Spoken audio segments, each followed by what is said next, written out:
Le cœur est un muscle battant qui pompe en permanence du sang vers le reste du corps.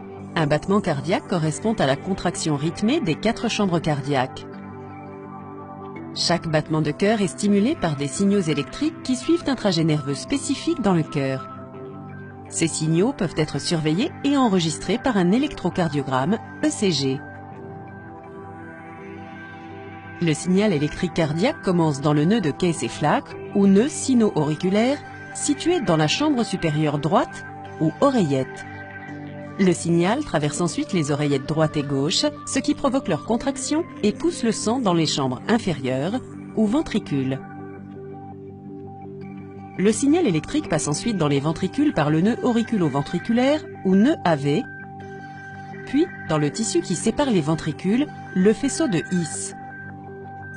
Le signal descend le long du faisceau et atteint ses branches gauche et droite situées dans les ventricules.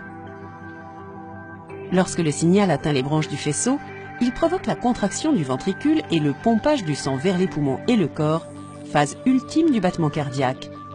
Le système de conduction fonctionne comme un stimulateur cardiaque. Il maintient le rythme cardiaque entre 60 et 100 battements par minute. Si l'activité de ce système est interrompue en raison d'une lésion cardiaque ou de toute autre pathologie, le rythme cardiaque est perturbé ou irrégulier.